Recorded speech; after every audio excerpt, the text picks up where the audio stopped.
What is the Clavis? How is the Clavis? And why is the Clavis? And what happened to the Kia Carens? Well, these are some questions that I think you as a viewer might have in your mind. But don't fear, for I am here. I will answer all these questions, clear out all the doubts because I am standing here with the new Kia Carens Clavis. So, without wasting any more time, let's begin.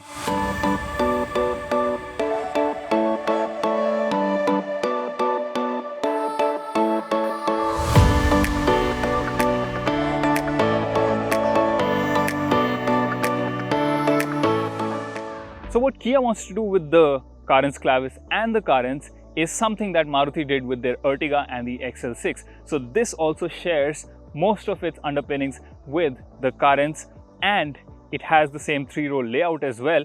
But this one is meant for families. This is a more premium offering from Kia now, while the Carens will slowly move into the commercial sector. Now, that is the positioning of these two vehicles. They will be sold side by side. This one definitely will command a little premium over the Carens because it has more features, and I'll talk about the price later on. But now let's talk about what are the changes that you get in the Clavis as compared to the Carens. But before I get on to the changes, it would be great if you could please hit that subscribe button. It's free, it encourages us, and well, it makes us happy and keeps us motivated to make more videos. Now, getting back to the design, you will see that it has the new digital grille that Kia has. This resembles what you would also see in the Ceros, in the EV9, so the newer Kia vehicles. It's a more clean design. So you have this closed off section here, you have sleek DRLs and this headlamp structure over here on the sides, and in the middle also you have this very sleek strip running, which looks good. The front skid plate, it has this silver chrome kind of garnish, which makes it look a little more SUV-ish. In fact, the whole design has been done in a way to make this MPV look a little more SUV-ish. In terms of dimensions, it's same as the Carens except for in the length, because in terms of that department, this is 10 mm longer. At the sides, you will notice that the alloys have grown from 16 inches to 17, and they also have a new pattern which looks nice. And over at the back, the light element is also different. Of course, you have a connected unit right here, as is the case with most vehicles, but the tail lamps actually are much sleeker than the ones that you find in the Carens. You have the new badging as well, and just like the front, you have a butch looking skid plate down below to give it that more macho kind of appeal. Overall, I will say that I do like the design of the Clavis a lot more than the Carens. Not that that look bad, but this I think looks more modern, is nicer on the eyes, and in person definitely looks even better.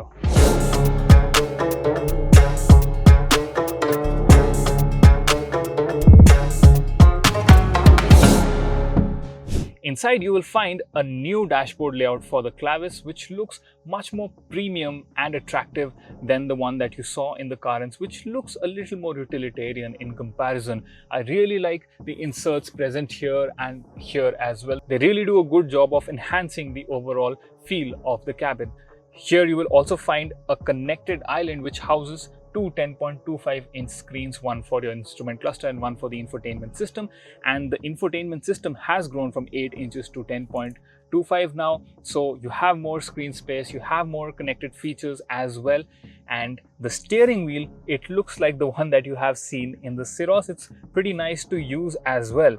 And the best part is that unlike the Carens, which only had tilt adjustment, this one is tilt and telescopic. So that is great if you want to find extra adjustment. Now, here you have a new panel which doubles up as both the controls for your media as well as your air conditioning. So this is a touch panel which morphs.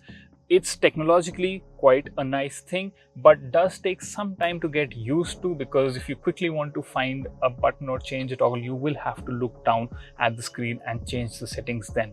Sadly, the retractable cup holders that you saw on the dashboard, they have been done away with, but in its place you have a lot of spots here and there. You have these cup holders here, you have plenty of space in the door bins as well, and of course this area for storing things as well. So that way it's pretty nice. The driver's seat now, along with being ventilated, is 4-way power adjustable, so that is also a nice quality of life improvement. The seats also get new upholstery, which looks quite nice. They have this nice ribbed kind of design and they are pretty comfortable as well. Also, since this is the DCT variant of the Clavis, it comes with an electronic parking brake instead of a mechanical one. So that is also something which has improved with the update. Not much has changed in the second row. You can get the Clavis just like the Carens in both 6 and 7-seater variants. This right here is the 6-seater variant, but if you go for the 7-seater one, then you will notice that on the bench for the middle passenger, now there is a 3-point seat belt, which is great if you look at it from a safety point of view. What I do get is this walk-in feature. So there is a lever right here on the front seat and I can use it to pull it forward or back, which is great if you're sitting on this seat. The AC vents have been moved from the center to the side because now you have this ginormous dual pane panoramic sunroof. So all the sunroof lovers, I think, are going to be really happy. It lets in a lot of light, makes the cabin feel quite roomy. The seats are also nice. The space is decent. I just wish I had a little more under thigh support right here. That's my primary concern, but I can recline the seat as much as I want and have a very relaxed and nice journey. There are 2 USB-C charging ports here, but you also have this small area where you can keep certain things, and this is a cooled cavity, so you can maybe keep a few beverages if you manage to fit them in that small cavity. And now you can see I'm in the third row. You get a one-touch tumble feature to easily move the seat to the front and you can get in easily. Of course, it's going to be a little tricky for the older folk, but kids can easily jump in, and I am 6 feet tall, so obviously I'm finding this a little bit cramped. You can see the second row seat has been pushed all the way back and my knees are touching it. If I wanted, I could move it a little further and get a little bit more room. The under thigh support, as expected, is not that great, but thankfully I can adjust the recline to get a little more relaxed, and my head is just about touching the roof. There is a little bit of clearance, so like I said, if you have kids, I don't think they'll be too uncomfortable here, especially considering you have these roof mounted AC vents. You have 2 USB-C charging ports on either side and also a cup holder on each side. In case you're wondering what the boot space is like in the Clavis, well, it's the same as the Carens. You get 216 liters of storage area, and you can see we have 2 bags right here, and I'm seated where you can put 1 more bag, which is decent. And if you want more space, 645 liters, then you can drop down these third row seats and then get more than 1100 liters if you drop down the second row seats as well.